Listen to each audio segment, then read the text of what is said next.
কি সরকারি চাকরি ছেড়ে দিয়ে ট্রেডার্সের দোকান? একদম একদম 4 বছর, তার আগে 5 বছর কোম্পানি চাকরি করেছিলাম।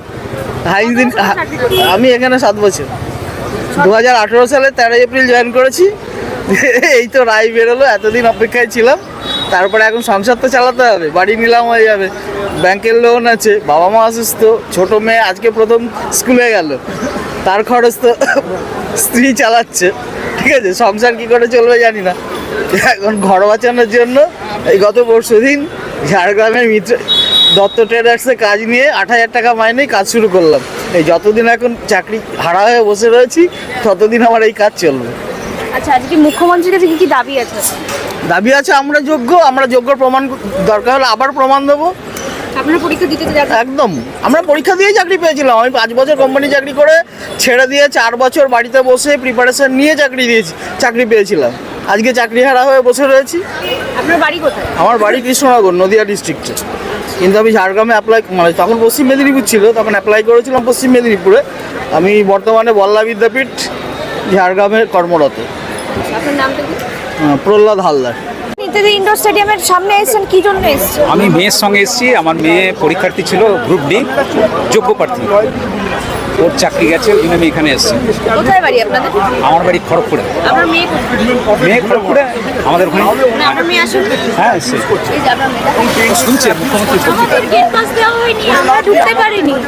আমাদের কাছে সমস্ত রকম ডকুমেন্টস সব আছে, আমরা যোগ্য ক্যান্ডিডেট, তবুও আমাদের ঢুকতে দেওয়া হচ্ছে না। পুলিশ ওখানে গেটে বলছে যে গেট পাস না হলে ঢুকতে দেওয়া হবে না, যতই সব রকম ডকুমেন্টস থাকুক না কেন, গেট পাস ছাড়া আমরা ঢুকতে দেবো না। গেট পাস সেটাই বুঝতে পারছি না যে কোথায় কি। আমরা সেই সকাল থেকে এসেছি। কি কি দাবি আছে? দাবি আছে আমাদের যোগ্য অযোগ্য আলাদা করুক, তালিকা দিক, এটাই। না, আমরা আবার কেন পরীক্ষা দেব? আমরা একবার পরীক্ষা দিয়েছি, আর সেই পরীক্ষাটার আমাদের সব রেজাল্ট আছে, সব আমাদের সব ওএমআর আছে, সব আছে। আমরা আবার কেন পরীক্ষা দেব? আমার নাম পূজা মিত্র। মুখ্যমন্ত্রী আজকে আপনাদের নেতাজি ইন্ডোর স্টেডিয়ামে ডেকেছে, কি জন্য? না মানে উনি কথা বলার জন্য, যে মানে যারা চাকরি চলে গেছে আর কি, তাদের সাথে একটু কথা বলবেন, কী সমস্যা বা তারা কোনো ব্যক্তিগত কিছু বলার থাকে, সেজন্য ডেকেছেন। তো আমরা সে অপেক্ষায় আছি কী বলে, কী বৃত্তান্ত শোনার জন্যে। আর একটা ব্যাপার স্যার ম্যাডাম, যে হচ্ছে এই যে মানে সুপ্রিম কোর্টের যে রায়টা, এটা কিন্তু সত্যি মানে আমাদেরকে খুব মানে ভাবাচ্ছে আর কি। মানে এত ইনস্ট্যান্টলি এই রায়টা দেওয়ার কী ছিল, আরও একটা ভাবা যেত। যে মনে করুন, যেখানে যোগ্য অযোগ্যর কথা এতবার বলা হচ্ছে, সেখানে অটোমেটিক কিন্তু সিবিআই একটা সেগ্রিগেশন দিয়েছে, এবং সেখানে মানে বিচারপতি যে রায়টা দিয়েছে, সেখানে তিনি বললেন স্পষ্ট কি 6,000 সামথিং কিছু হবে, যে এদেরকে টাকা ফেরত দিতে হবে 12% সুদ সহকারে।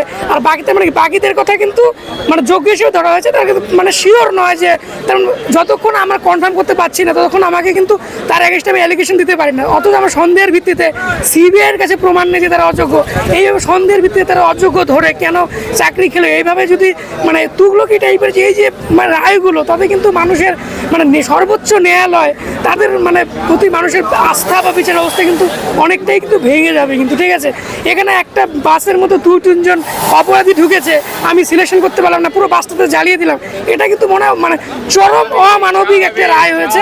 এবং আশা করি মানে ভবিষ্যৎ জেনারেশনের জন্য এই মানে কোর্টের প্রতি মানুষের আস্থা কিন্তু থাকবে না। যদি মানে ভারতবর্ষে আবাসিক সিস্টেমগুলো ফিরিয়ে আনতে লাগে, বিচারপতিদেরকে আরও মানবিক এবং রাজনৈতিক প্রভাবিত মানে এই মুক্ত হয়ে কিন্তু চিন্তা করতে হবে। না হলে কিন্তু দেশের মানুষের জন্য আইন মানুষ যদি না থাকে, এই কোর্টের কিন্তু কোনো প্রয়োজন বা কোনো মূল্য নেই। তো আশা করি মানে এই যে বিষয়গুলো কোর্ট বা যারা এই জিনিসগুলো দেখবেন, এবং মানব অধিকারের ভিত্তিতে এই যে যাদের মানে নিরপরাধ যে মানুষগুলো, যাদের ভিতরে কোনো অ্যালিগেশন নেই, দীর্ঘদিন ধরে ভেরিফিকেশন করতে করতে একটা প্রমাণ পাওয়া যেন অযোগ্য, তাদের চাকরি খাওয়া হয়েছে, তাদের চাকরিটা অবশ্যই ফিরে দিতে হবে, এবং তাদের উপযুক্ত সম্মান দিতে হবে, এবং তারা কোনো পরীক্ষা আমরা কোনো কি দাবি আছে আপনাদের মুখ্যমন্ত্রীর কাছে? আজকে আমাদের একটাই দাবি, আমাদের চাকরিতে বহাল রাখতে হবে। আমরা কোনো পরীক্ষা দিতে চাই না। যাদেরকে বলা হলে যে সমস্ত অযোগ্য ক্যান্ডিডেটদের টাকা ফেরত দিতে হবে, তাহলে একটা ক্লিয়ার হয়ে গেছে, বাকি যোগ্য প্রার্থীদের চাকরি কেন রাখা হচ্ছে না, এটা আমাদের দাবি। আমরা কোনো পরীক্ষা দিতে রাজি নয়, কারণ একবার আমরা যোগ্যতা নির্ণয়ের পরীক্ষায় কোয়ালিফাই করে চাকরি পেয়েছিলাম। আমরা সেই পরীক্ষাতে সেই চক্রায় যেতে চাই না। তো যারা টাকা নিয়েছে এবং টাকা দিয়েছে, তাদের পাপের ফলে, তাদের অপরাধের ফলে যোগ্যতাকে কেন ভোগান্তি ভুগতে হচ্ছে। তো আমাদের সেটাই দাবি যে আমরা কোনো পরীক্ষা দিতে চাই না। আমাদের কোনো সলিউশন এখানে দেখাতে হবে এবং আমাদের চাকরিতে বহাল রাখতে হবে। আমার এসে বাঁকুড়া থেকে। কোচবিহার। আজকে 8 বছর চাকরি করার পরে বলছে তোমরা, কখনো বলছে যোগ্য, কখনো বলছে অযোগ্য, আর আমাদেরকে দেখিয়ে দে, প্রমাণ করে দে। একজন ওয়ান ম্যান আয় আমার কাছে এসে আমার পেপার দেখ, আমার সমস্ত কিছু ডকুমেন্টস আছে। আমরা যদি জালিয়াতি করে থাকি আমাদেরকে ফাঁসির দলে ঝুলিয়ে দে। কিন্তু তোদের যারা আমলারা যারা জালিয়াতি করলো তারা কি ছাড় পেয়ে যাবে? কোনোদিন না। এর জন্য আমরা তো বললাম মাস্টাররা, একটু আগে ভদ্রলোক বলে গেছেন যে মাস্টাররা খুব শান্ত। এই শান্ত যখন অশান্ত হয়ে যাবে, খোদার কসম করে বলছি, আমি এক মাস হলো যাকে মুসলমানের ছেলে হয়ে বলছি, এরা যার জন্য, যারা এর জন্য দায়ী তাদেরকে শাস্তি আমরা দুবই এবং তাদেরকে অনেকভাবে শাস্তি দেওয়ার লাইন আছে। মানুষ যখন দেওয়ালে পিঠ থেকে যায় তখন সে জেল খাটার ভয় করে না, তখন সে বাচ্চার ভয় করে না, স্ত্রীর ভয় করে না। আমাদের টার্গেট, আমরা শুভেন্দুকে দোষ দেবো না, দিদিকে দোষ দেবো না, আমরা কাউকে দেবো না। আমরা শুধু একটাই বলবো, আমলারা এটা নোংরামি করেছে, এসএসসি নোংরামি করেছে, পর্ষদ নোংরামি করেছে। তাদেরকে জেল খাটান, তাদেরকে সাসপেন্ড করুন। কে আসল কে নকল বেরিয়ে যাবে। সবসময় দিদির দোষ দিলে হবে না। দিদি তো চেয়েছিলেন সবাইকে রাখতে চেয়েছিলেন। হ্যাঁ, একটা বিকাশ রঞ্জন বাবু, সে বারবার বিরোধিতা করেছেন। আমাদের একজন বিরোধী দল নেতা, সে মাতৃগর্ভের থেকে বেরিয়ে, হ্যাঁ, সে এখন মাতৃগর্ভকে অপমান করছে মির্জাপুর হয়ে। এটা ঠিক করছে? সে যদি এতই ভালো, তাহলে আমাদের এই পাহাড়টা কেন কেড়ে নিল? 26,000কে 6 দিয়ে গুণ করে দেখুন কত ছেলে মেয়ে হয়। তাহলে আমরা না খেয়ে মারা যাব। তিনি তো খুব শান্ত, তিনি খুব সুখে আছেন। বম ফাটিয়ে দিয়েছেন তিনি। হ্যাঁ, বিকাশ রঞ্জন বাবু বম ফাটিয়ে দিয়েছেন, শুভেন্দু বাবু বম ফাটিয়ে দিয়েছেন। এরা গদির লড়াই করবে আর আমরা পিসা হয়ে মারা যাব। আর সেই নির্যাস করেছিল, যেমন ইংরেজরা নির্যাস করিয়েছিল, বেতন দেয় না, এনারাও সেই যুগটাকে মধ্যযুগের এটাকে বর্বরতার পরিচয় দিচ্ছে। ভারতবর্ষে এরকম কোনো আইন নাই, কোনো জায়গায় নাই। হ্যাঁ, ওরা ভাবছে সরকারটাকে উল্টে দেবো, এদেরকে খেপিয়ে দেবো। আরে না, মানুষ শিক্ষিত মানুষ, আমরা এত তাড়াতাড়ি খেপবো না। কে আমাদের দুশ্মন, কে আমাদের ক্ষতি করেছে, আমরা সেটা ধরে ফেলেছি।